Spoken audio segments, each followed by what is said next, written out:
in the left middle of our map. YongHwa. Almost a movie, his name. One character off. And over here, the bottom right in red, the terrorist. SK Telecom T1 Fantasy. It's not actually a terrorist. For any like StarCraft II fans, didn't follow StarCraft 1 freak out. Yeah. It was terrorist Terran because he would terrorize your mineral lines with his harassment. That he was not able to do against YongHwa.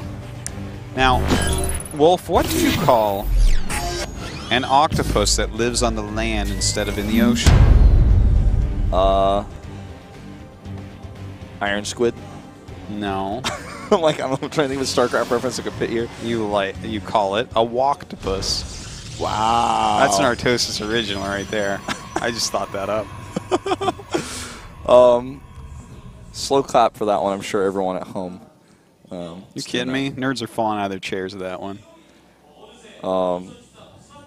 So he's saying it's the last Code A for 2014. But I like this map for fantasy style. Look at all the dead airspace to the bottom left here that he can hover his medevacs in where they're not going to be picked off by anything. He can just come in and come out, come in and come out. And then on his way back, perhaps use the medevacs to defend the push coming across. So I like this stylistically for fantasy. I would say, yeah. I have to agree with you. I don't know. I mean, YongHwa's not the type to really change up the way he plays. I don't think he's going to end up going like Phoenix is here to shut that down. So maybe a way to punish. I feel like YongHwa's, maybe his bane, maybe the direct counter to YongHwa is actually Innovation's 3-star port 2-base all-in. Yeah. I think that might be like the direct counter to beat how YongHwa plays. And I just don't know if mechanically Fantasy can like really hit that timing. He just doesn't seem to play that type of style where he's like based off of like, all right, I have exactly the amount of units I need at this X minute mark, and I'm going to move out, and he's going to die no matter what he built. Like, that's not how Fantasy plays this game. I have to basically just agree with you all around on everything you just said there. It's very true. When you get up to such a level, you have a style which you use. You have your strengths and you have your weaknesses. You understand the game in a very certain way. And this has always been Fantasy's weakness, is extreme like macro play, where it's like, well, this guy just has the most units you can have right now with good upgrades, and you're a little bit behind a macro and you didn't get your harassment done.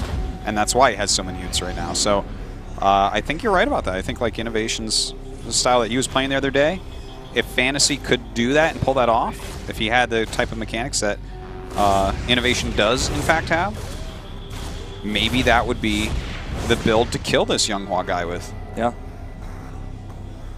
Well, it looks like we're going to see some sort of factory-oriented drop early again. Probably with Widow Mines, but it could be with Hellions, I suppose. I'll have to wait and see. When the Reaper comes back in here, he knows the pylon placement. Oh, wow, gets one. Wow. Oopsie there he daisy. is, terrorizing that mineral line. Probes live in fear. You know, his job is done. In the alpha of StarCraft 2, the Reapers used to have mines they could lay, similar to a Vulture. Yeah. Yeah, I did hear about that. Oh, look at that. The Twilight Council is put in such a location. I don't think he's going to see it. Yeah, he may not. He'll probably scan it later, but I mean. Very well done. Good job, Wolf. The Reaper gets away, actually. Yep, and this is definitely him changing his style. Yeah, I did not expect this. Now, when you do a Blink All-In against someone that's trying to go for a Widow Mine drop, I generally like the player with the Blink All-In as the favorite there. You know, Widow Mines don't really counter a Blink All-In now. Yeah, because you can blink away. He didn't see it, right? He saw it. Oh, he did see it. Okay, never mind. Almost 100% sure. Oh my God! He has killed 4 probes with that! That's not supposed to happen. Oh, it's DTs. That's a cool switcheroo after you see that your opponent scouts your Twilight Council is thinking blink, and then you just go into DTs. But Fantasy always saves scans. Well, does he? What if he scans and sees the Dark Shrine, and that was his last scan as the DTs walk into his base? He always keeps 2 spare. Oh, okay. He knows about DTs in StarCraft 1, so he's always got his scans ready. Oh, yeah. Well, I wonder if this will be able to drop. Well, looks like my wonders are put away here. It looks like very likely with that Warp Prism, or rather with the Robo. Eventually. It doesn't quite line up. I think he's going to have to poke the front first with DT, or the build doesn't quite make sense here. But will Fantasy actually get a missile turret up there? I believe he has a bunker right now, but no missile turret? Well, he definitely has a missile turret because his first eBay isn't finished. Yeah, but that bunker is ready. See if it gets that safety turret. A siege tank. He really thinks it's Blink. Yeah. Does make a turret, though. See if he makes 2 turrets. Well, as long as he has one at front, he should be able to catch that DT as it walks in and then build one in the main. Ooh, no detection, by the way. Mm. And there's a scout on the Dark Shrine. Wow. This is actually super effective. Look at that. Okay, so he got 4 kills for that drop and scouted a Dark Shrine. This was so worthwhile. Let's see if he controls this. No. Oh, wow, and he loses the DT. This is all going Fantasy's way this game, Wolf. Look at the supply, even. This Reaper's going to get another kill. Yeah, it's a big deal. No, it's not. Oh! Looks like you were lucky those weren't mineral probes. Oh my god, he paints the probes over! Oh! He targeted that, too. Did you see that? Oh! Yes. Beautifully done by Fantasy. His harassment really working out this game. 8! Army supply to 24. He's got a worker lead. It's crazy. Huge advantage at the moment. And now he's got all of his barracks powered up, he can go and do an attack. He's like, I'm not scared of Blink no more. No, and he really shouldn't be either. Blink halfway done at the moment. Like, even when he finishes it, there's a siege tank defensively. He's going to have a lot of units. He's adding his Raxes. He's getting a 3rd command as well. Realizing that if he just goes into the type of play he used last game, pretty hard to imagine him losing this time, right? Yeah. I mean, if YongHwa tries to hit an attack like that again, his upgrades are slower, his max will be slower, his composition will be weaker. Whereas Fantasy going to be able to get his units up way, way faster. Yeah. Even as a Raven, by the way, I love it. Yeah, well, that's going to just decrease the efficiency of the Stalkers even further. Also hide a lot of stuff. By the way, no DTs can warp in for defense. It's true. This is an all-in from YongHwa. He's adding 5 gates, no upgrades, just going to get Thermal Lance. Just Blink Stalker, Colossus, probably a Sentry, and as many Zealots as will fit in there. YongHwa has no idea what's going on, by the way. He doesn't care. He's just going to do this tag no matter what. Yeah, and if Fantasy scans that, or scouts that via harassment, that's going to be gigantic. Because if you see that many gates, and he knows that he's on 2 base because of this wonderful Reaper that's been alive all game and killed 4 probes. Where'd he scan? Where'd he scan? Okay, wrong location. That's not enough information. Yeah. He's chrono boosting, so you might be like, oh, is this an all-in? Maybe. Okay, scans again. Where? At the main base, it looks like. Oh! You've been found out, YongHwa. 2 bunkers start. And this is like all but wrapped up for Fantasy, I would say. YongHwa's going to do an attack. Well, I don't want to say that, because sometimes with these range Colossus all-ins, you get up there and you hit them right before they're ready, and it doesn't kill them, but it does a lot of damage, and then the game almost normalizes. You gotta move out before he's not moved out now, though. Stim and Combat Shields and +1 are all going to finish, and he's getting these Vikings out. He's got to get over there fast. I feel like he should be moving out, trying to line up with Colossus range. He can't, though, because there's a drop coming his way. He knows this, but actually, does he know that? I'm not even sure. He knows there's a possibility of it, I suppose. Maybe that's why he sits back here, but this is a really large army potential here for YongHwa. He's got a lot of gas, too, for many, many Stalker warp ends. Only 1 siege tank. Yeah, the siege tank not going to be all that useful. This could work. It could. Especially if he catches an army in the middle of the map. Thing is, he doesn't have a lot of Vikings yet, but the second starport on the way, he's going to get a lot of Vikings. Yeah, this is why I feel YongHwa needs to, like, hit that timing. Yeah, he needs to be pretty swift about things, but his standing army is pretty low right now, right? He 60 has supply. He has a lot of warp-ins, though, he can use with all those gates, and he has a warp-in point to the right of that 3rd base, so he's got the reinforcement potential right there, right next to him, and he's forcing sims, forcing retreats, catches this drop. That's a big catch right there. This is actually a really good moment. He could actually come over here and do this right now. Another scan goes down. Fantasy's like panicking right now. He needs to just make sure he's got all of this defense set up. That motherboard scared me so much. Like, what is happening? Now look at this. This scan was to check if the Stalkers were still there. They are not. He's going for another drop. Oh, I don't know if I agree with this. I think that when you scan and the Stalkers aren't there, I don't know if that's when you drop. I think that's when they're attacking, and this is how you could possibly lose. But it looks like YongHwa going to get back into a defensive position, so you know, it's fine that he's going for this as long as he doesn't lose these medevacs. What are the upgrades for YongHwa's units? None. I didn't think so. Blink and range. That's he doesn't have any forges. The more time he waits, the less chances has of working. More and more supply for Fantasy at the moment. But the army supply is massively in favor of YongHwa right now with those warp-ins. Yeah, and he just killed 10 supply worth with that snipe. But don't forget, he has a lot of Blink Stalkers that are not out on the battlefield. They are on the way, though. All right, he needs to start poking. Wow, he is 4 Vikings at a time. He's got double reactor starport. Yeah, every needs to second that he go. doesn't hit. Look at this. He evacuated that and then went back. This is not going to happen. There's way too many Vikings. He should have gone after that with the Vikings right then. You know, so many of these stalkers are out of position. He just needs to drop PDD and wreck those Vikings. I'd rather wreck those Colossi. Kills a Mothership Core as well. Here we go. Raven goes down with no energy used. Yeah, that PDD never does come out. That's a lot of stalkers, Wolf. That is a lot, man. 19 to 14 Vikings. Needs to just protect his Colossi. He would love to get some shots up on those SCVs, but it's too risky. Denying the mining is all he can hope for now. Remember that forward warping point is still really close. He's going to drop a Nexus here, but I don't think that means he can stop the attack. Yeah, you know, the Nexus is nice. This is kind of what we were talking about. Like, maybe he'll do enough damage. I don't know that he's done enough damage because that Viking count continues to grow, and the upgrades are way in favor of Fantasy. He's up 3 upgrades right now. Yeah. He needs a tech advantage. And oh my god. Guess it's time to eat the sword, Artosis. Psystorm is being researched right now. Well, Psystorm is a good spell, and I'm glad that he's going for it. I've never seen YongHwa use Psystorm, I don't think ever. Well, I've cast a lot of YongHwa games.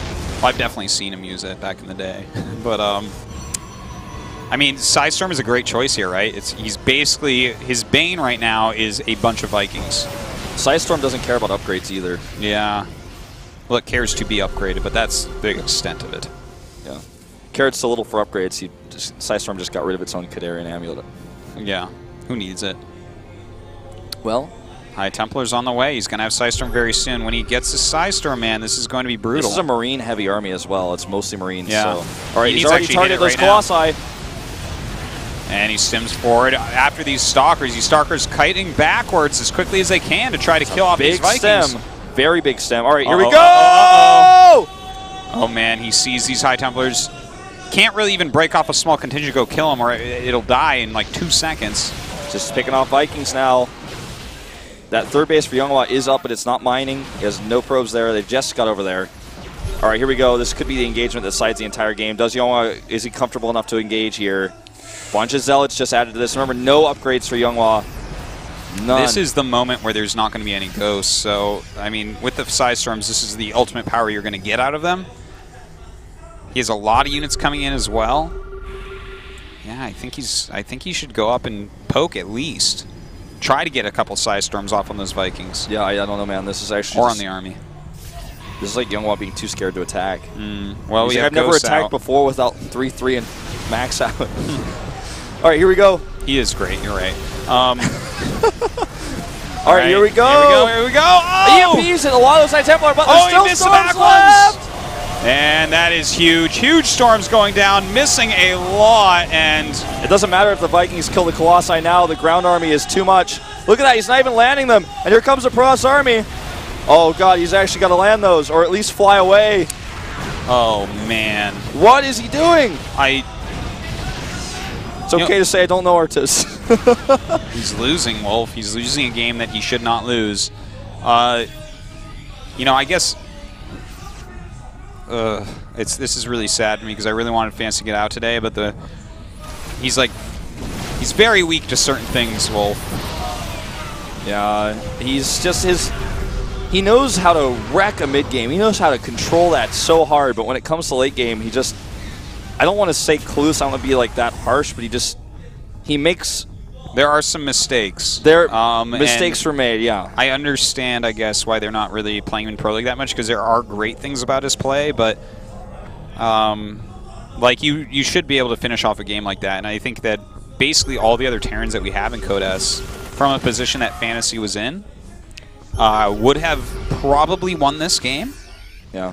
But at the same time, could they have gotten into that position? Because Fantasy has kind of a different skill set. Yeah. So I don't want to be like overly hard, but that definitely was a pretty sizable advantage after all that harassment. You might want to use some DTs for defense here. He's actually going to walk his entire army back to deal with this, and it's reasonable. I don't think he could save the Nexus, though. Well, and you know what? Not with +3. Fantasy not going to give up yet. Well, he never does he, Artis? No, he certainly does not. He's about to have a sick upgrade lead. If I was him, I'd float a barracks in the bottom right just in case. He might plan on that later.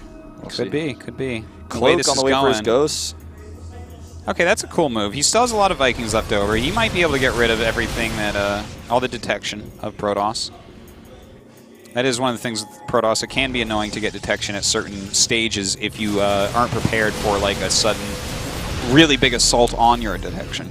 Is it just, am I incorrect, or should YongHwa just counterattack to try to end this third base? I think he should. He has a massive lead in Army, even though he's down on upgrades. I would say, yeah, I mean, he does definitely have a massive lead on Army. I think that he should because of that, but at the same time, if his Archons and High Templars get EMP'd, he's only got 2 Colossus, so I see why he might be a little bit hesitant and want to get a few more units, but you are right. Like, he won't lose an actual battle. This bio might actually beat these Stalkers with its upgrades. It's got to warp in more units. Bunch of Zealots. Good positioning on those bio forces. I don't know about engaging like this up the ramp with charged Zealots as the main primary part of your army. I think he's still all right. That's a really... Okay, that's a good EMP right there. Yeah, that was really nicely done. Yeah. All right, there's a lot of High Templar with Storm he's been pulling up here.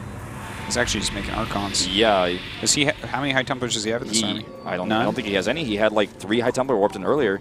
Not a single High Templar on the map. He just wants Archons. He just wants the beef. And the thing is, you have to hit them with multiple EMPs to really make it super worthwhile. So there is. He's just trying to force Fantasy down the ramp, and then he's going to turn around and try to take that engagement at the bottom. I don't think he'll ever go in there with his whole army.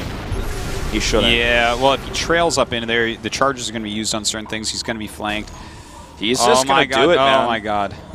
This is stressful for me, Wolf. It's stressful for me, too. I think sending a group of Zealots over there to snipe that tank, maybe even like 8 Zealots over there, to kill the tank and those bio forces could be really good. Okay, he's... Like something like this, yeah. All right, the Vikings are out. He's going to take the engagement. He's got to hit some good EMPs. Kills the Observer, and that's a lot of Cloaked Ghosts over there. That is true, and a lot of Cloaked Ghosts with no Observer around are going to do a lot of damage. Look at this, he's picking off that Colossus. Look at this tiny Fantasy army trying to do work here, but the Zealots are obliterating the mineral line. Scans here again, okay. Oh, man, there's an Observer somewhere. Oh, all of this Protoss army is losing its shields. The Archons are collapsing here, and he's eventually going to hold here. Look at the supplies equalize. Yeah, but DTs are a problem. Oh, man, that certainly is. DT's coming up now. He's going to have to use even more scans when he's trying to drop mules at the moment. Well, the third base is still mining. Are we actually going to watch him win this with Cloaked Ghosts? It's absolutely possible. Third base is still up. He's still got the advantage in upgrades. This is a wild game. It's ending up like Thorzane versus MC or something like that, man, from way years ago. Cloaked Ghost being heroic right now, but does that matter? 51 probes left over. He's got his third Nexus up. We do have the third CC from Fantasy. And actually, he has a bigger army supply. I think it's time for YongHwa to take a step back and go home and defend and rest on his bases that he has and get 3-3. Why would he force an engagement right now that he doesn't need to? Yeah, I see what you're saying, but the one thing I'd be really afraid of is if you sit back for a moment, there's going to be more medevacs out, a few more ghosts and whatnot, and if he starts harassing, on this low supply, you can't protect 3 bases. So he's going to start hemorrhaging his main. He's going to lose tech buildings, he's going to lose gateways, pylons. That's going to be expensive to remake. Well, I guess I feel like I would continue to attack here. I guess I should clarify what I mean. I don't mean to go home like all the way home, but at least step like as back as far as he does here. But attacking into Fantasy directly is, I think, a mistake. Okay. Poking is another thing entirely. Pick things off, force him to attack you. Yeah, because right now, if he takes another poor engagement, like for example, I think switching back into Colossi here would be really good. There's no more Vikings. Yeah. All there are ghosts. Yeah, even 2 Colossi would make a huge I don't think attacking here is a good idea. Well, we will see. How many MPs does he really have right now? Looks like a lot, actually. This is a cool pickoff here. He's got a lot of EMPs, Artosis. So the Zealots are stuck at the back here, too. Wow, he does hit quite a few. One of the Archons still has quite a bit of its armor, but let's see some micro air out of Fantasy. He's going to win this fight. Oh, my God. He's going to win this game. This was a terrible decision to attack. I very strongly feel this is a terrible decision to attack. Well, why attack into an army that's ghost-based? GG. I do see what you're saying, but I think at the same time, I can't even come up with a good argument for why he should have attacked there. Well, no matter how hard I think that he should have microed against it and just picked things off at that point because he does have Blink Stalkers. But picking off versus attacking, very different, you know. I understand to a certain degree, though, because if you pull back too far, one base Protoss against one base Terran, In this situation, it's just the drops of Fantasy are going to get really out of control when you're spread over 3 bases but only have a 1 base economy. And I mean, I would be afraid of that against Fantasy specifically, so I kind of get it, but yeah, I mean, that attack there just did not go how it was supposed to. He had way too many EMPs, as you say. Yeah. I don't know. That was a weird game, to say the least. Both of these players seem to be like on some sort of weird like adrenaline rush, nervousness that like we have been seeing a lot of this season. This is the last season of Codes this year. There's a lot to prove for some of these players, especially YongHwa, who's teamless, Fantasy, who's never proven himself, who's not even playing in Pro League. I highly doubt we will see him at all in the finals of Pro League. I just don't imagine it. Yeah, even if he gets out of this group, I just don't think so. He might prep him for. I would love to see him prep for a map, to be honest. Fantasy's great. He's so much fun to watch, as we saw there. Like, it seemed like he was dead. It seemed like he had YongHwa dead, then seemed like he was dead, and then it was very close for a while, and he won. Definitely exciting game. Very exciting game. And guys, we're going to a game number 3 here on YongHwa's map pick to find out who's going to win.